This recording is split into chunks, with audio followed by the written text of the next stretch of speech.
Bismillahirrahmanirrahim. Assalamualaikum warahmatullahi wabarakatuh. Perkenalkan, nama saya Muhammad Rizky Badungo, jurusan Ilmu dan Teknologi Kebumian, Prodi Pendidikan Geografi, Universitas Negeri Gorontalo.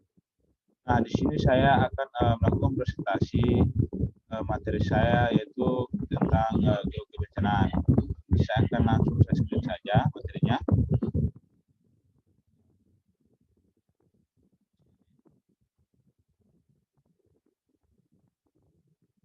Ya, materi geografi kebencanaan. Geografi kebencanaan terbagi menjadi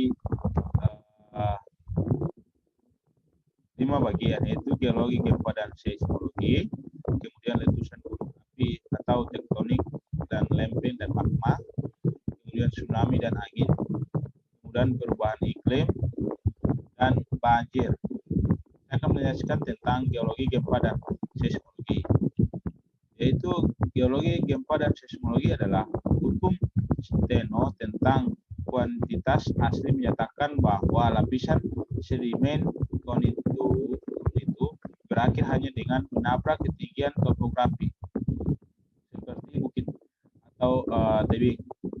Kemudian gempa, getaran atau getaran yang terjadi di permukaan bumi akibat pelepasan energi dari dalam inti bumi. Jenis-jenis kesalahan yang terjadi dalam melakukan penelitian geologi, gempa, dan seismologi terbagi menjadi 3 bagian, yaitu kesalahan deep slip, kesalahan vertical slip, dan kesalahan transformasi. Perkembangan seismologi studi gempa tentang gempa bumi dikenal sebagai seismologi atau tanda gempa paling awal, yaitu ada ombak. Ombak terbagi menjadi 5 bagian, yaitu ombak tubuh, gelombang tubuh, gelombang primer, gelombang sekunder, gelombang seismik dan interterrestrial dan bumi. Besaran gempa. Besaran gempa adalah perkiraan ukuran relatif atau energi yang dilepaskan dari gempa, diukur menggunakan skala Richter. Lanjut. Materi kedua tentang letusan gunung api atau lempeng tektonik dan magma. Lempeng tektonik adalah bagian kerak bumi yang di bawahnya disongkong oleh magma. Lempeng ini berada di wilayah dasar gunung api. Ketika lempeng ini bergerak naik, turun, dan bergeser, geraknya akan mengakibatkan perubahan pada bentuk kulit bumi. Perubahan bentuk serta pergerakan yang terjadi disebut gempa bumi. Kemudian magma. Magma adalah cairan ultra panas yang sangat dinamis dengan suhu sekitar 700 sampai 1300 derajat Celcius. Magma dapat mengalami perubahan evolusi menjadi bentuk bentang alam baru yang berbeda. Kemudian bagaimana gunung berapi meletus? Letusan gunung berapi dimulai dengan panasnya di kedalaman. Batuan super panas akan naik ke langit dengan tekanan lebih rendah. Dengan berbeda atau padat dapat berubah fase magma cair menghasilkan ekspansi volume dan menyebabkan letusan selangkah demi selangkah. Kemudian selanjutnya dengan materi 3, tsunami virus angin. Tsunami adalah sebuah ombak yang terjadi setelah sebuah gempa bumi laut, gunung api meletus, atau hantaman meteor di laut. Penyebab terjadinya tsunami. Tsunami dapat dipicu oleh bermacam gangguan disturbance berskala besar terhadap air laut. Misalnya gempa bumi, pergeseran lempeng meletusnya gunung berapi di bawah laut, atau tumbukan benda langit. Namun 900% tsunami adalah akibat gempa bumi bawah laut. Kemudian saya lanjut. Tsunami virus gelombang angin. Gelombang laut khas yang diciptakan oleh angin memiliki ukuran yang bervariasi selama 1 tahun. Meskipun periode dan panjang gelombang dari gelombang yang dititip angin bervariasi menurut badai dan musim. Keduanya sangat berbeda dengan tsunami, bahkan gelombang besar yang ditiup angin berbeda dengan tsunami. Kemudian perubahan iklim.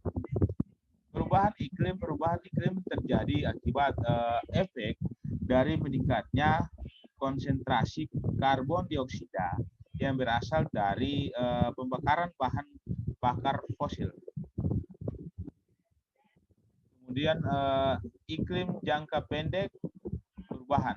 Skala waktu dalam beberapa tahun terbagi menjadi 2 bagian, yaitu El Nino dan La Nina. El Nino, kapasitas air yang tinggi memberikan kemampuan untuk menyerap dan menyimpan sejumlah besar panas saat pemanasan dan untuk melepas panas dalam jumlah banyak saat pendinginan. Kemudian La Nina, permukaan air laut adalah mesoik yang lebih hangat, masa air menengah dan lebih dingin melakukan kontrol kuat terhadap cuaca regional. Saya lanjut. Perubahan iklim disebabkan oleh gas rumah kaca dan aerosol. Gas rumah kaca utama adalah uap air, karbon dioksida CO2, metana CH4, dinitrogen oksida N2O, ozon O3, dan celas fluorescence yaitu CFC, batuan manusia. Gas ini menyerap energi yang dipancarkan dari bumi dan menjebak di dalamnya sehingga terjadi perubahan iklim. Banjir, saya lanjut ke materi banjir, yaitu banjir dapat berupa genangan pada lahan yang biasanya kering seperti pada lahan pertanian, permukiman, pusat kota. Banjir dapat juga terjadi karena debit volume air yang mengalir pada suatu sungai atau keseluruhan drainase melebihi di atas kapasitasnya. Liarnya atau banjir biasanya diakibatkan oleh hujan lebat. Kemudian strategi untuk mengurangi limpasan banjir terbagi menjadi 3 strategi, yaitu saluran, menjaga lingkungan sekitar, hindari membuang sampah di pinggir sungai, kemudian melaksanakan program tebang pilih dan reboisasi.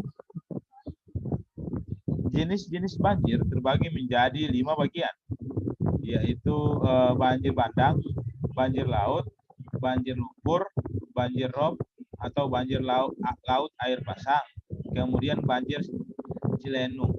Saya lanjut. Penyebab terjadinya banjir. Terjadinya banjir disebabkan oleh kondisi fenomena alam, topografi, curah hujan, kondisi geografis daerah dalam kegiatan manusia yang berdampak pada perubahan tata ruang atau guna lahan disebut daerah, jadi di suatu daerah. Jadi hanya itu yang saya dapat sampaikan untuk materi saya kali ini. Mohon maaf jika masih ada kesalahan, karena kesempurnaan itu hanya milik Tuhan dan kekurangan itu hanya milik kita pribadi. Sekian dari saya.